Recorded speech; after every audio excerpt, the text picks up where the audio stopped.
main force lay somewhere behind the beach and could be moved to meet the invasion wherever it was directed. They reacted to the landing with ruthless efficiency. The Australians fought with amazing bravery, scrambling uphill with bayonets fixed to attack the Turkish positions. Gradually, they fought their way up the cliffs, suffering heavy casualties. By the end of the day, 16,000 men, and large quantities of stores and machine guns had been put ashore. The troops dug in. The Australians had established a foothold on Gallipoli, but this was a great deal less than they had anticipated, and 2,000 men had already been killed. By December 1915, military commanders considered there was no hope of ousting the Turks. The troops were tired, and hundreds of sick and wounded were being evacuated.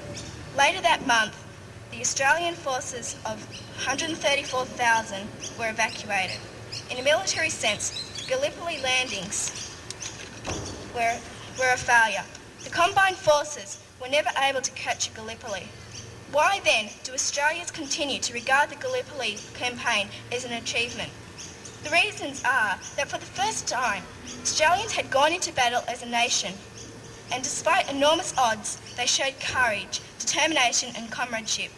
It is not the war or the fighting that we remember on this day each year, but more so these great human qualities and the sacrifice that Australia have made in all wars.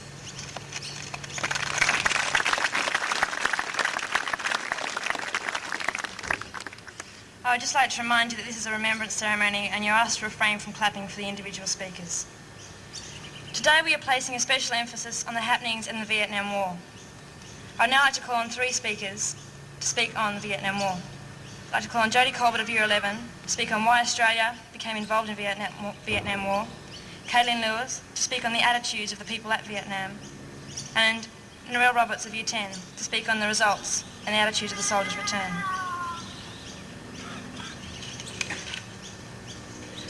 The country of Vietnam is situated in Southeast Asia and was the centre of the Vietnam War, which lasted for almost 18 years.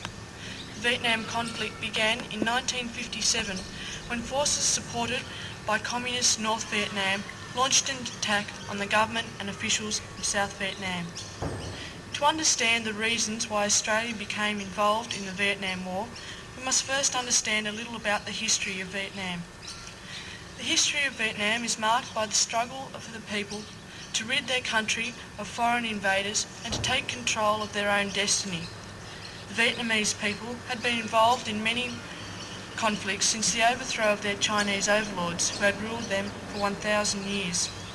And the last phase of their struggle to gain control over their own destiny began in 1954 when they began their fight against the French. For many years after they overthrew their Chinese overlords, the Vietnamese had a reputation of the most feared people in Southeast Asia, and they withstood all further attempts at domination until the 19th century when the European industrial revolutions changed the world. The revolutions gave the European countries the power to conquer weaker nations. France availed herself of this opportunity when in 1858 she occupied Vietnam, which she called her colony in Southeast Asia. As a colonial power, France tried to destroy the native culture and customs of Vietnam in the name of progress, and her superior technology allowed her to rule until 1954. With the end of World War II in 1945, the struggle for the liberation of Vietnam from foreign powers gradually increased. In 1954, the people of North Vietnam, supported by Russian communists and led by Ho Chi Minh, fought the French and defeated them.